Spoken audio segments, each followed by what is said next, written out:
Current इलेक्ट्रिसिटीचे problem सुरू करूया. बघा, a battery of EMF 4 volt, internal resistance 1 ohm is connected in parallel with another battery of EMF 1 volt and internal resistance 1 ohm with their like poles connected together. दोन batteries घेतलेल्या आहेत. EMF सांगितले, internal resistance सांगितले. त्यांचे like poles एकत्र connect करायचे आहेत, म्हणजेच ते पॅरल मध्ये जोडायचे आहेत. This combination is used to send current through an external resistance of 2 ohm. तिथे एक एक्सटर्नल रेजिस्टन्स सांगितलेला आहे 2 ओहमचा.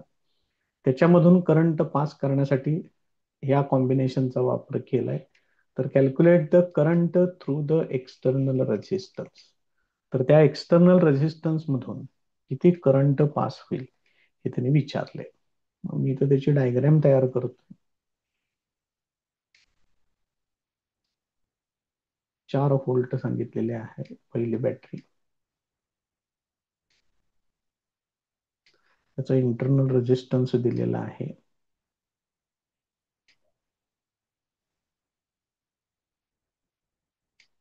या पद्धतीनं एक सेल एक बॅटरीचं कॉम्बिनेशन दाखवता येईल. असं सेम अजून एक बॅटरी दाखवायची आहे.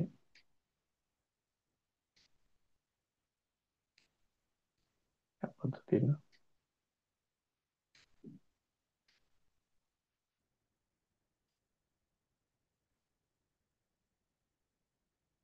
असं कॉम्बिनेशन आहे. नंतर हे दोघांना पॅरल जोडले म्हणून सांगितले.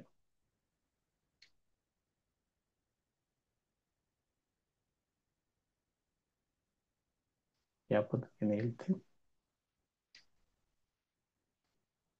आता या दोघांच्या मध्ये परत एक्सटर्नल रेजिस्टन्स एक जोडलेला आहे.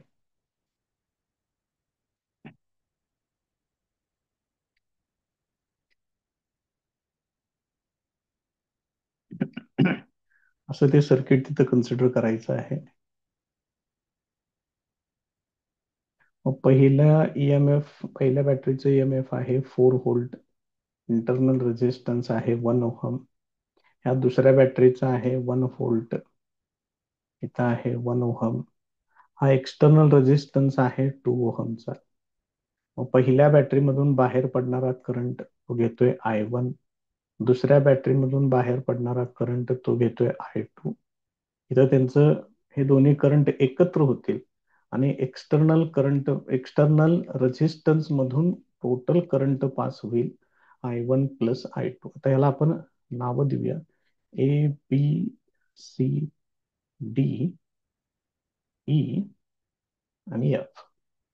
आणि याच्यामध्ये आपण किर्चॉफचं व्होल्टेज लॉ, किर्चॉफचं सेकंड लॉ हा याच्यामध्ये यूज करूया.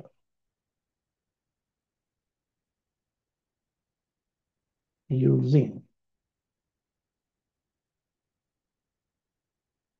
किर्चॉफ्स सेकंड लॉ पहिला लूप कन्सिडर करतोय. Loop ABCDEFA.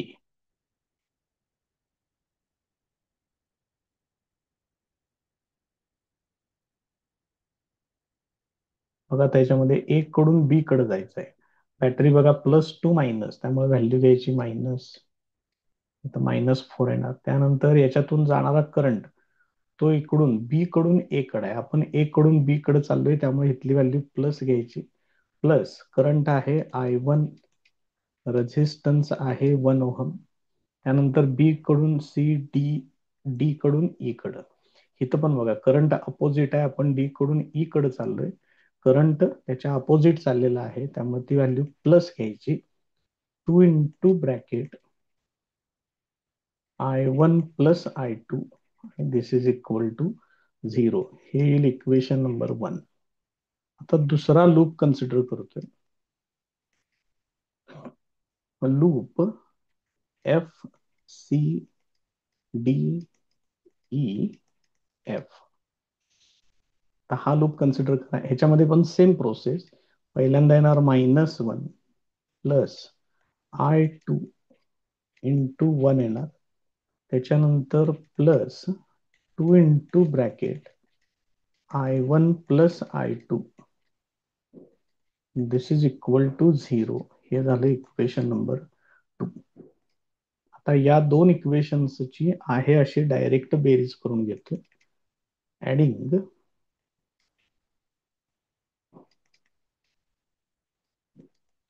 1 and 2.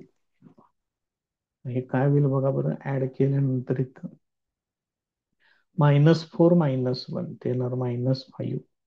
I1 plus I2 ते एकाच ब्रॅकेटमध्ये ठेवतो याला. त्यानंतर पुढं प्लस हे 2 टाइम्स आहे आणि हे पण तीच टर्म आहे, 2 टाइम्स आहे. या दोघांची बेरीज होईल 4 times I1 plus I2. This is equal to 0. आता या दोघांची बेरीज 4x प्लस x आहे. थोडक्यात हे होणार 5x. This is equal to हे -5 इकडे पाठवा. therefore I1 plus I2 is equal to 5 ने इकडे डिव्हाइड करा, ते येणार 1. आणि हेच आपल्याला त्याने विचारलंय, एक्सटर्नल रेझिस्टन्स मधून किती करंट पास होईल. तो करंट आहे I1 प्लस I2. शेवटी वाक्य तेवढं व्यवस्थित लिहून टाका. therefore current through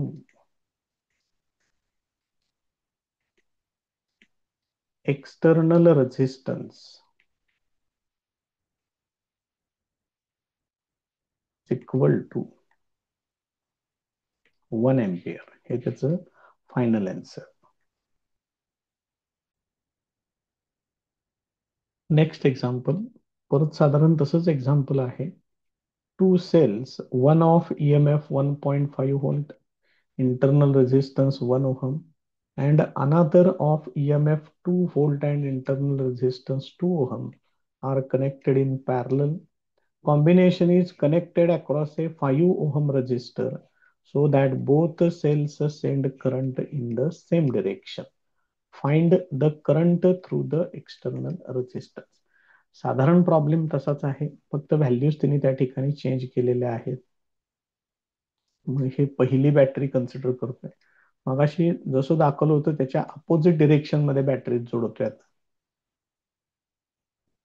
internal resistance हे पहिलं झालं, येणार 1.5 व्होल्ट. Internal resistance 1 ohm. असं सेम दुसरा अजून एक सेल घ्यायचा आहे.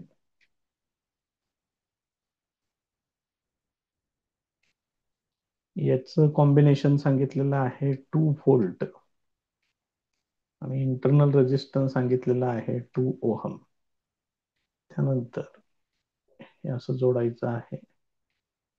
थोडा तरी समजून घ्या, किंवा एक काम करतो, थांबा जरा. आता आहे आपल्याकडे व्यवस्था, फक्त कसं आहे ते सगळं डिटेल मध्ये असं वापरावं लागेल. मग या पद्धतीने इथं एक्सटर्नल रेजिस्टन्स दाखवायचा आहे.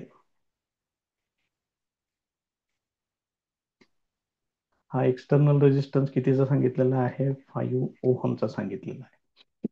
मग आता याचं पॉझिटिव्ह टर्मिनल इकडं आहे, त्यामुळे करंट इकडून येणार, इथे येतील. इथे या दोघांची बेरीज होईल आणि तो करंट याच्यातून पास होईल. पहिल्या बॅटरीचा करंट घेतोय I1, दुसऱ्याचा I2. टोटल करंट कन्सिडर करतोय I1 plus I2. ABCDE,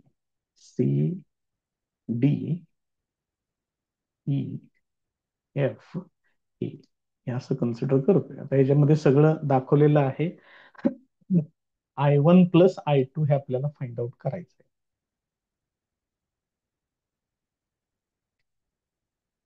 using Kirchhoff's second law.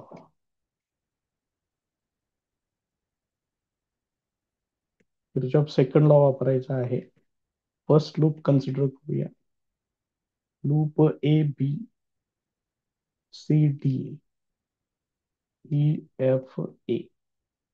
असा लूप घ्यायचा आहे. तो त्याच्यामध्ये ए पासून सुरुवात करूया. निगेटिव्ह टू पॉझिटिव्ह चाललेला आहे, त्यामुळे ही व्हॅल्यू प्लस घ्यायची. त्यानंतर करंटची दिशा आणि आपली जाण्याची दिशा सेम आहे, त्यामुळे मायनस घ्या. -I1 × 1. त्यानंतर इकडं पुढं करंटची डिरेक्शन आणि आपली जाण्याची लूप ट्रेसिंगची डिरेक्शन सेम, त्यामुळे व्हॅल्यू मायनस घ्या. 5 × I1 + I2 संपले त्याच्यातले सगळे एलिमेंट्स, त्यामुळे =0. हे फर्स्ट इक्वेशन येईल.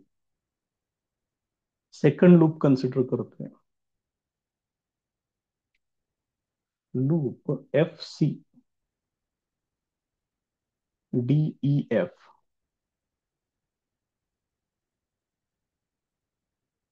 त्याच्यामध्ये आता कसं येणार बघा, त्याच्यामध्ये येणार 2 - 2 टाइम्स I2. त्याच्यानंतर सेमच आहे डिरेक्शन, डिरेक्शन सेमच राहणार इथं. 5 times I1 + I2. This is equal to 0. बघा इथनं एफ पासून स्टार्ट केलं, हे 2. त्यानंतर -2 इथनं खाली आलात, परत इकडून इकडं -5 टाइम्स I1 + I2 हे असेल. तर मला फायनल फाइंड आउट करायचं आहे एक्सटर्नल रेझिस्टन्स मधून जाणारा टोटल करंट, म्हणजे I1 + I2 फाइंड आउट करायचं. तर आता ह्या दोन इक्वेशन्स मध्ये जरा बघा, इथं ठीक आहे, इथं काहीच अडचण येत नाही, फक्त ह्याला 2 करून घेऊया. म्हणजे पहिल्या इक्वेशनला 2 न मल्टिप्लाय करतोय. Multiplying first equation by 2. पहिल्या इक्वेशनला 2 न जर मल्टिप्लाय केलं तर हे काय येते बघा बरं. 3 - 2 times I1 -10 into bracket I1 + I2. This is equal to 0. दुसरे इक्वेशन आहे असंच ठेवा.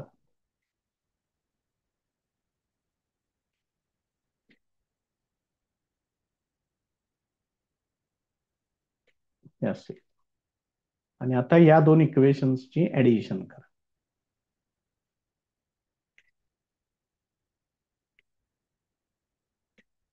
3 + 2 हे होणार 5 मायनस I1 I2 आहे, 2 तेवढं कॉमन घ्या याच्यातून. I1 + I2 येणार. त्यानंतर इथं टर्म सेम आहेत, -10 - 5 ते होणार -15 हे असेल. देअरफॉर हे -2 आणि -15 म्हणजे -17 होतील. ते तिकडे गेल्यानंतर +17 होतील, +17 हे असेल. मग याच्यावरून मला पाहिजे I1 + I2 is equal to 17 न फक्त इकडे डिवाइड करा. 5/17 एम्पियर हे त्याचं फायनल आन्सर येईल.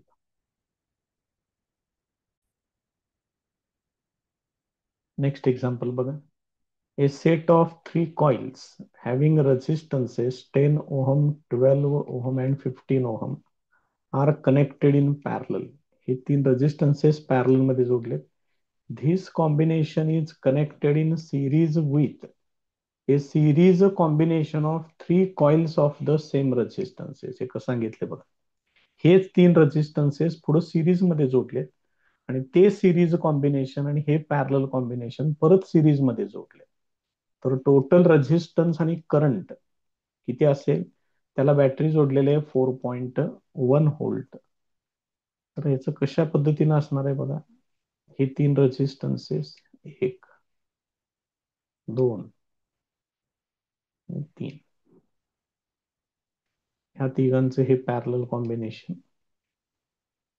त्यानंतर हेच 3 रेझिस्टन्सेस परत पुढे असे सिरीज मध्ये दाखवायचे. यांच्या व्हॅल्यूज काय आहेत तर 10 ओहम, 12 ओहम, 15 ओहम हेच परत इकडं पण घ्यायचे आहेत. आणि ह्यांना एक बॅटरी जोडलेली आहे.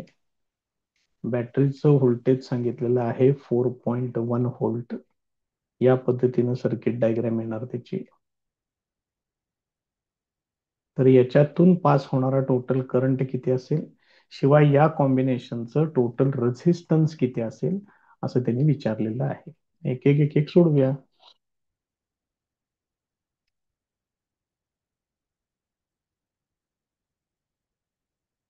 फॉर पॅरलल कॉम्बिनेशन,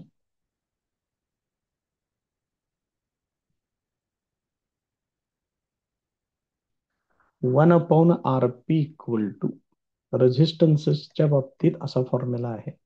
हे कोण कोण आहेत तिघ जण बघा. 1/10 प्लस 1/12 प्लस 1/15. या सगळ्यांचा लसावी येतो 60. मग ऍडजस्ट करून घ्या तेवढं. मग आता सगळ्यांच्या छेदामध्ये 60 आलं पाहिजे. इथं 6 न मल्टिप्लाय करावं लागेल, इथं 5 न मल्टिप्लाय करावं लागेल, इथं 4 न मल्टिप्लाय करावं लागेल. 5 6 4 10 आणि 5 15. 15/60 होणार हे. म्हणजेच 1/4 याच्यावरून RP इक्वल टू येणार 4 ओहम. पॅरलल कॉम्बिनेशनचा रेझिस्टन्स एवढा येईल. दुसरं,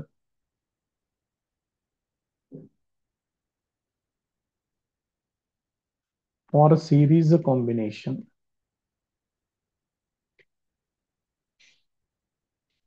सिरीज कॉम्बिनेशन मध्ये ह्या तिघांची बेरीज करायची. 10 प्लस 12 प्लस 15. मग या तिघांची बेरीज येते बघा. 5 आणि 2, कुठलं कुठलं आहे ते, 10 12 आणि 15 यांची बेरीज. आणि परत हे पॅरल कॉम्बिनेशन त्याच्यामध्ये ऍड करावं लागेल. ठीक आहे. 5 आणि 2 7, 37 ओहम हे होणार 37 ओहम. मग टोटल रेझिस्टन्स ह्याच्यामध्ये हे 4 ऍड करावं लागेल. Total resistance equal to RT equal to RP plus RS. म्हणजेच टोटल रेझिस्टन्स येणार 4 plus 37 that is equal to 41 ohm. म्हणून त्यांनी 4.1 व्होल्ट दिले. तेच मी शोधत होतो की एवढं 4.1 देण्यासारखं त्याच्यामध्ये काय विशेष आहे. तर हा झाला इथला टोटल रेझिस्टन्स. हे झालं तुमचं पहिलं आन्सर. आता याच्यातून पास होणारा टोटल करंट काढायचा आहे. मग total current I equal to E upon total resistance. EMF E आहे 4.1 volt divided by total resistance आहे 41.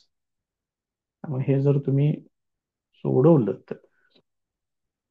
तर हे भाग लागणार आहे डायरेक्ट. आणि 0.1 एवढा करंट त्या ठिकाणी, हा तिथला टोटल करंट आणि हा आहे टोटल रेझिस्टन्स. या पद्धतीने हे कंप्लीट होईल. नेक्स्ट प्रॉब्लेम बघा. 5 resistances 5 ohm 10 ohm 15 ohm and X that is unknown. They are connected in the cyclic order so as to form a Wheatstone's network. Determine X if the network is balanced.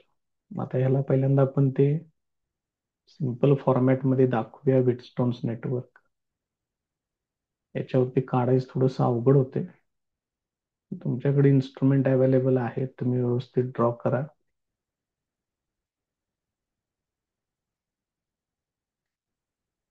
या पद्धतीनं आहे ते. Cyclic order सांगितले त्यांनी. याचा अर्थ इथं जर तुम्ही 5 ओहम घेतलं तर 5 ओहम नंतर 10 ओहम इकडं घ्या, त्यानंतर 15 ओहम इथं घ्या आणि X अननोन रेझिस्टन्स इथं घ्या. अपोजिट पण करू शकताय. 5 ओहम इथे घेतलं तर 10 इथे घ्यावं लागेल, 15 इथे येणार, एक्स इथे येणार. असं घेतलं तरी चालेल. नेटवर्क बॅलन्स सांगितलेलं आहे. मग मी त्याला नावं देतोय. R1, R2, R3 आणि R4 या पद्धतीनं. आता balancing condition.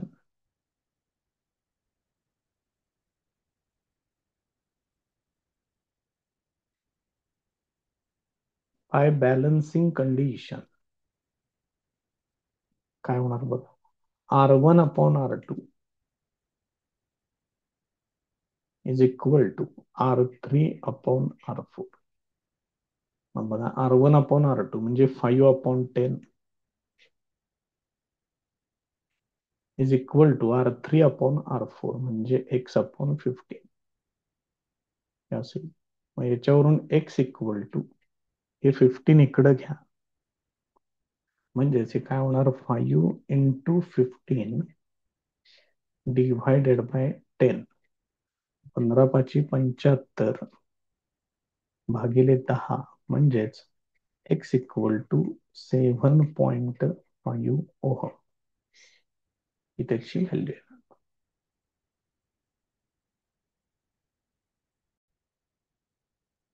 Next problem. 4 ohm, 4 ohm, 4 ohm and 12 ohm. They form a Wheatstone's network. Find the resistance which connected across 12 ohm resistance will balance the network. Wheatstone's network आहे 4 ohm या पद्धतीनं. या 4 resistance पैकी एकूण 4 ओहमचे 3 resistance आहेत. मी इथे घेतोय 4 ohm, 4 ohm, तर 4 ओहम आणि इथं 12 ओहमचा रेझिस्टन्स आहे.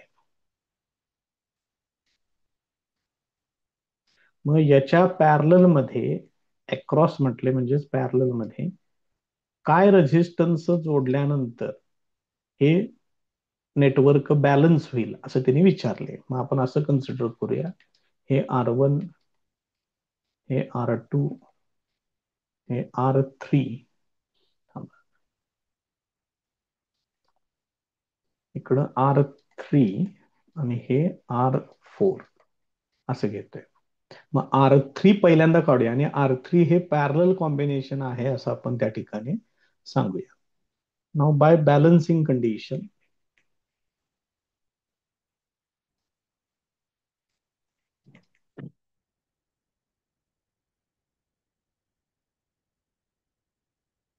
R1/R2 is equal to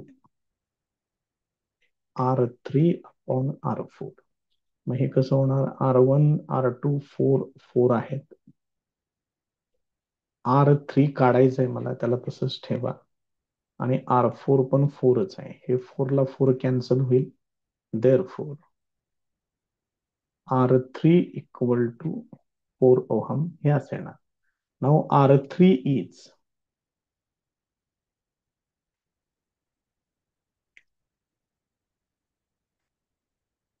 parallel combination of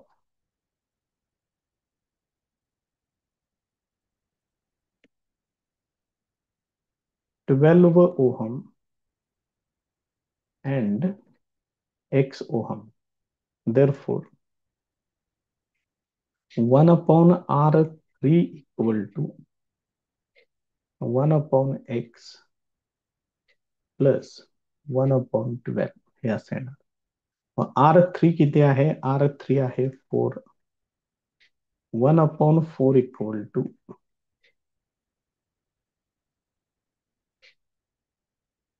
असेल. मग याच्यावरून 1/X इक्वल टू असेल. याचा लसावी येणार आहे 12.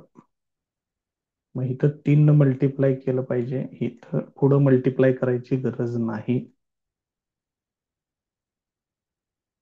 Therefore 1/x equal to 2/12,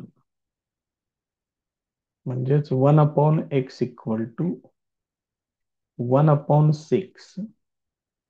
therefore x equal to 6 ohm. त्यामुळे तो x म्हणजे तुम्हाला 6 ओहमचा रेझिस्टन्स तिथं कनेक्ट करावा लागेल.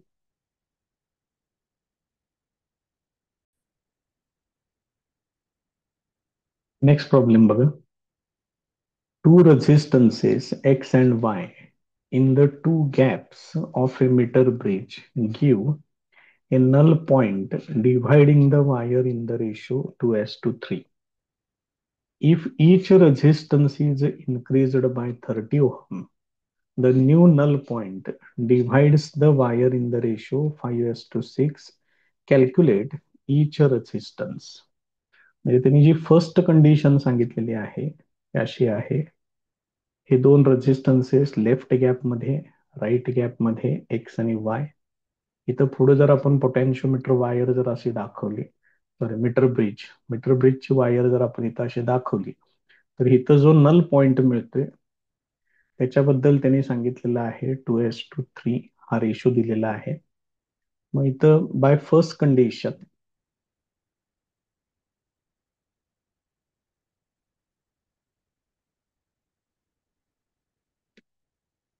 इकडली लेंथ एल एक्स कन्सिडर करतोय, इकडली लेंथ एल वाय कन्सिडर करतोय. म्हणजेच X upon Y is equal to L X upon L Y, आणि हा रेशो त्याने सांगितलेला आहे 2/3. मग हे काय होणार बघा, तिरकस गुणाकार करून घ्या. 3x is equal to 2y असं फर्स्ट इक्वेशन मिळेल. पुढच्या ह्याच्यामध्ये काय सांगितलंय बघा, सेकंड कंडिशन मध्ये डायग्राम अशीच राहील. डायग्राम नाही काढली तरी पण चालेल, जरा समजायला जरा थोडस सोपं जातं, म्हणून फक्त डायग्राम असले की बरं पडेल जरा. आता त्यांनी काय सांगितलंय, प्रत्येक रेझिस्टन्स 30 ओहम न वाढवलेला आहे. म्हणजे इकडे येणार x+30, इकडे येणार y+30, आणि जो बॅलन्सिंग पॉइंटचा जो रेशो आहे तो त्यांनी सांगितलेला आहे 5:6 असं सांगितले. मग सेकंड कंडिशन साठी आता इक्वेशन तयार करूया.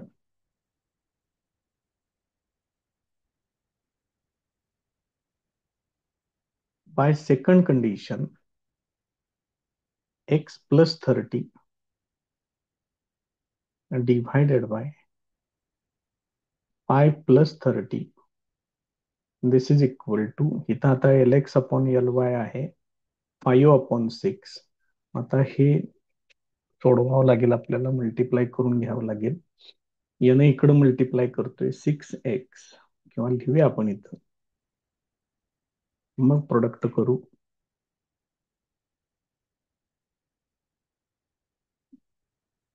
हे असेल. So this is equal to 6x plus 180 is equal to 5y plus 150.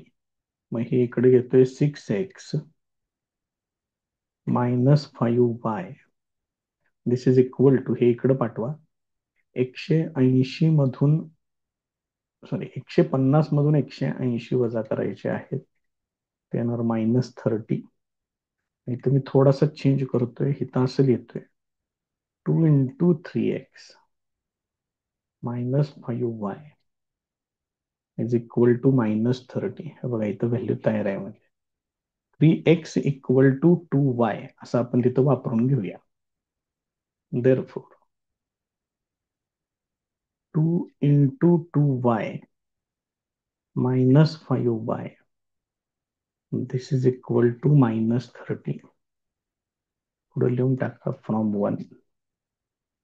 आता हे सोडवून किती होणार बघा, 4y - 5y, म्हणजेच -y इक्वल टू -30 येणार. therefore y equal to 30 ohm असं येणार. मग ही y ची व्हॅल्यू झाली. आता त्यातलं परत एकदा इक्वेशन वन बघा काय, 3x इक्वल टू 2y आहे. लिहूया तिथं. मग 3x equal to 2y, therefore x equal to 2/3y. मग त्याच्यामध्ये y ची व्हॅल्यू वापरूया आता, ती आहे 30.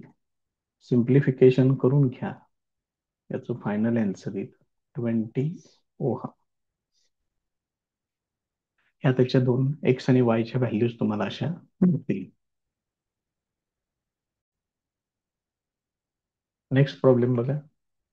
In a meter bridge experiment, resistance R1 in left gap, resistance X in right gap, null point is obtained at 40 centimeter from left. Metre bridge आहे, त्यामुळे वायरची लेंथ 100 सेंटीमीटर 1 मीटर असणार. डावीकडून 40 सेंटीमीटर, याचा अर्थ उरलेली वायरची लेंथ ही 60 सेंटीमीटर असेल. हे तेवढं लक्षात ठेवा. सेकंड पार्ट मध्ये काय केले बघा, R2 in left gap, resistance एक्सच ठेवायचा आहे राईट गॅप मध्ये. नल पॉइंट 50 सेंटीमीटरला मिळाला, म्हणजे 50 सेंटीमीटर 50 सेंटीमीटर मिडलला मिळालेला आहे. तर where will be the null point, नवीन नल पॉइंट कुठं असेल, जर R1 R2 connected in first in series and then in parallel in the left gap. मग बघा कसं दोन्ही प्रकार त्यांनी विचारलेले आहेत. जर तो पहिल्यांदा सिरीज मध्ये जर जोडला लेफ्ट गॅप मध्ये, तर नल पॉइंट कुठं असेल, आणि R1 आणि R2 जर पॅरल मध्ये जर जोडले तर नल पॉइंट कुठं असेल. म्हणजे याच्यामध्ये आपल्याला दोन सेक्शन पुढाने सोडवायचे आहे. दिलेली इन्फॉर्मेशन सुद्धा त्यांनी दोन प्रकारे दिलेली आहे. मग एक एक पार्ट कन्सिडर करू आपण. फॉर फर्स्ट कंडिशन,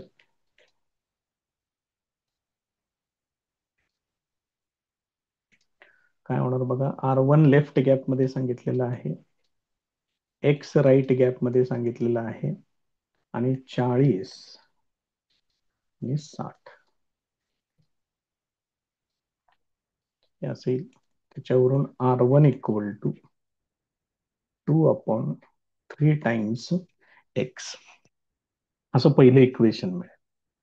दुसरी कंडिशन,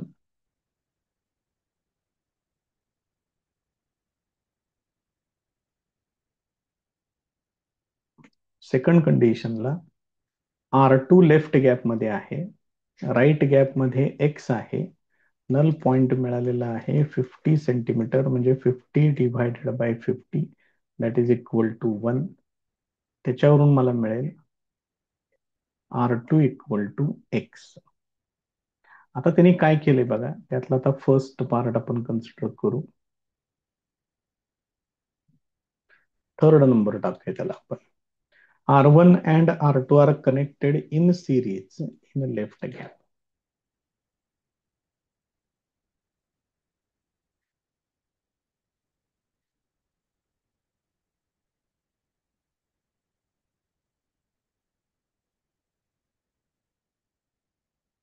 असं सांगितलेलं आहे आता. मग सिरीज कॉम्बिनेशन म्हणजेच आर एस इक्वल टू, या दोघांची बेरीज येणार R1 प्लस R2. यांच्या व्हॅल्यूज तयार आहेत. 2/3x प्लस एक्स, टोटल किती होणार 5x/3 हे असं होणार. मग हे लेफ्ट गॅप मध्ये कनेक्ट करायचं आहे, राईट गॅप मध्ये एक्स कनेक्ट करायचा आहे. Now R S divided by x is equal to, null point कुठं मिळेल असं तिने विचारलेलं आहे. त्याला मी कन्सिडर करतोय L1, आणि इथं लिहितोय 100 मायनस L1. मग आता बघा, हे आर एस आहे, मग ही व्हॅल्यू इथं वापरा, किंवा एक्स ने इकडे डिवाइड केलं तर किती येते 5/3 येते. मग 5/3 equal to L1/100 minus L1 हे असेल. तर हे सोडवायचं आहे फक्त. याने इकडे मल्टिप्लाय करा, याने इकडे मल्टिप्लाय करा, तिरकस गुणाकार. 5 × 100, 500 minus 5L1 is equal to 3L1 हे असे येणार बघा. देअरफॉर 500 इक्वल टू येणार आहे 8L1. Therefore L1 equal to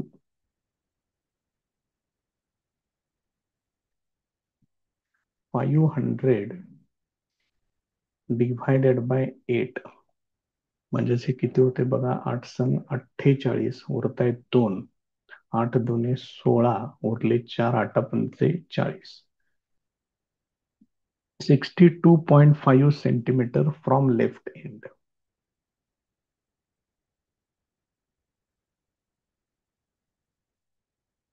या पद्धतीनं हे पहिल्या भागाचा आन्सर येईल. आता त्याच्यात पुढे त्यांनी असं सांगितलंय की R1 आणि R2 आता पॅरलल मध्ये जोडलेले आहेत.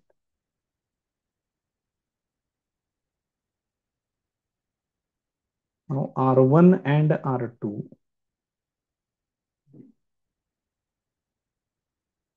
are connected in parallel. Therefore, 1/Rp equal to 1/R1 plus 1/R2.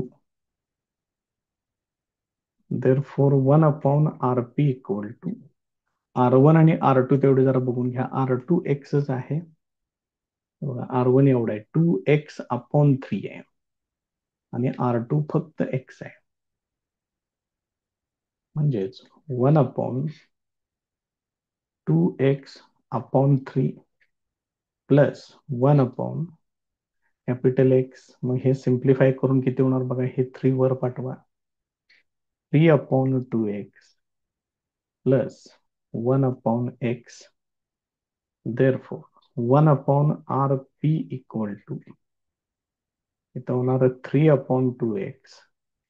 याला 2 न मल्टिप्लाय करून घ्या. हे असं होईल. म्हणजेच हे किती होणार 5/2x हे असं होणार. Therefore Rp equal to ते येणार 2x/5. आता हे Rp लेफ्ट गॅप मध्ये जोडायचं आहे. राईट गॅप मध्ये एक्सच ठेवायचा आहे आणि नल पॉइंट कुठे येईल असं विचारले. नाव Rp/x is equal to L2/100 minus L2. Rp/x म्हणजेच किती येते बघा इथलं. इथं x ने इकडे डिवाइड केलं की इथं येणार 2/5 येणार. So 2/5 this is equal to L2/100 minus L2. आता हे सोडवा म्हणजे तुम्हाला L2 मिळते. हे 100 मायनस L2 इंटू 2 करायचं आहे. म्हणजेच 200 minus 2L2 is equal to 5L2 येणार. म्हणजेच 200 equal to 7L2 येणार. Therefore L2 equal to 200 divided by 7. तर हे एवढं सोडवावं लागेल. 7×2 = 14 होणार. उरले 6. 7×8 = 56 होणार. तर इथं पॉइंट येणार. 60 होते त्यातले 4 शिल्लक राहतील. 40. 7×5 = 35. परत 5 शिल्लक राहतील म्हणजे त्याचं होणार 50. 7×7 = 49 हे असे येईल. From left end. या पद्धतीने हे सॉल्व्ह करावं लागेल.